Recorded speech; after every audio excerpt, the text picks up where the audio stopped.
of the hopeful elect. Honor and glory to Yahweh Bahashem, Yahweh Shai Bahashem, Rakah Kudash. Double honor to the elders, the great millstone who taught me this truth. A sincere shalom, labakarium, shah yasharallah. That's peace of the hopeful elect of the nation of Israel. Now this thing is heating up. You know, things heating up. Iran is in. If you didn't hear the news, I just saw the Apostle Tahar's video a minute ago. Ezekiel 38 is about to happen. You know, that Iran is now in. Now I went to fact check that, and yes, they're in. They're in. It looks like a lot of the Ishmaelite countries are in too. So what that means is they about to make a move. It's about to be a big move made to bring forth this MOTB and bring forth the end of our captivity in this land. And this is a very exciting, beautiful time. I'm gonna play some of this video here, okay? But before I do, let's get right into the scripts. This is Joel 3 verse 9 NLT.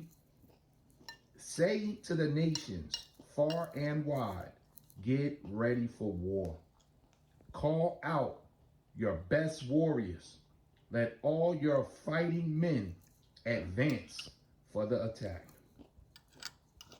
This is absolutely huge now. Through diplomatic channels, we have seen the United States of America and our military give the green light to Israel. They've allowed them to conduct all operations that Israel feels is necessary in order to confront all threats, any and all conflicts, any front needed on any geography.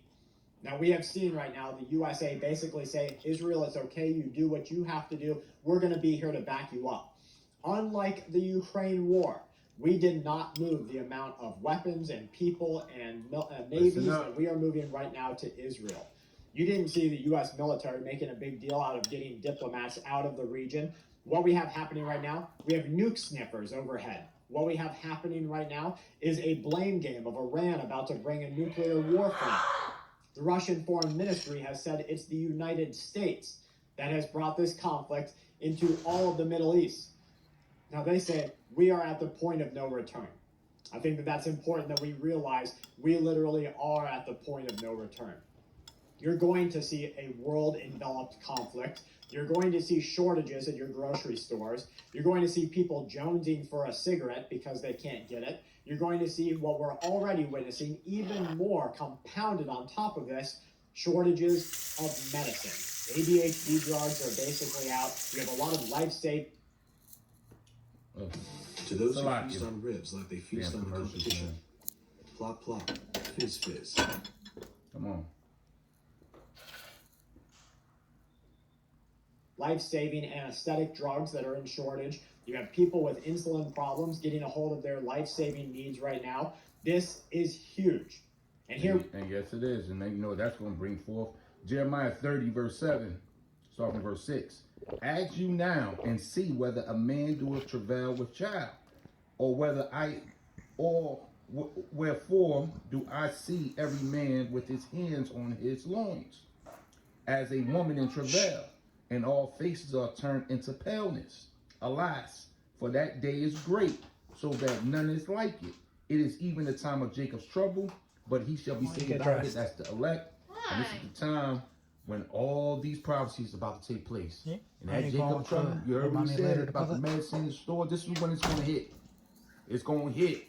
Because this thing is going to spike. We start moving on deeper into the end of this year. Everybody's playing games. You're out there debating. You're out there saying the prophecies are not real. You're claiming that the MOTB is something other than what it is. What the men of the Lord say it is. Starting with the apostles of great millstone. Right? You're not talking about the Lord's return. The UFOs are everywhere. It's a major takeover in our skies. We just had a major solar eclipse yesterday. There's so many signs going on in the air. And you're sitting around, you're playing games, you're not looking for the Lord's return. Our Lord is here. Our Lord is about to crack these heavens, man. 2nd Ezra 13:1. The Lord is about to blow these winds, man. And make a coming in a rescue for his elect. This thing is heating up. And everybody's going to turn and look for the men in the Lord, but then it's going to be too late. We have a 50% chance of a whole of world war. That's according to hedge fund manager and billionaire Ray Dalio, and military strategists are standing right up behind him saying that the Israeli-Hamas conflict is threatening to spread across our entire planet. Now, when we start to look at what this means, international law, what's Israel allowed to do? When is it considered a regional war? Well, we see Saudi Arabia and other countries right now basically saying, you better watch your ass, Israel, because they are warning that country right now that a fire is burning in the hearts of the Middle Easterns. All these nations are saying it's Israel's fault. They're pointing fingers. You see that? A fire is burning, man. This is Joel 3, verse 10. That fits under the door? Hammer your plowshares into swords. It's just so funny. And your pruning hooks into spears. Train even your weaklings to be warriors. This thing is happening. It's according to biblical prophecy. This is how we get out of here. Aligned with the USA and Israel are going to be quick to jump on the side of their enemies, and they're going to act with them. You're going to see allotted border crossings. You're going to see allowed infiltrations of neighboring countries. You're going to see different groups begin to operate, different anti-government groups, different mercenary groups. That's why the USA has given a green light to Israel to... What that make you think about? 2nd Esdras 15, sedition among men. You have our permission to do whatever you need to stop this. So when we look at the obligations of what Israel upholding international law means, we have to understand that only certain treaties apply to Israel. They've placed themselves under them. They're signatory, of course, to the Geneva Conventions 1 through 4. They have additional protocols, just Protocol 1. They have not signed the Rome Statute. They have not signed Protocol 2 or 3 under the Geneva Convention. They don't have an Article 90 declaration.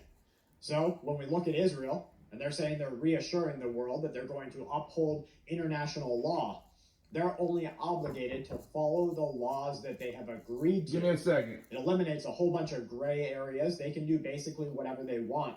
If you look at one thing in particular, Article 52 of Protocol 1, you can see that this particular article can be interpreted quite broadly, and a lot of the adherence to these articles and protocols mean that Israel still has the ability to use even up to, maybe, chemical weapons. They got the green light. They got the green light to throw down. They don't have to follow any rules of the Geneva Convention. Maybe slightly, but you heard what he said? They was even telling Russia, we find a trace that you used any chemical weapons, man. We going in.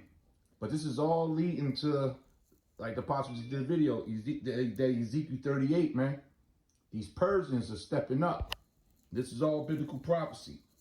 So I'm gonna close it right there. This is Joel 3 verse 11, NLT.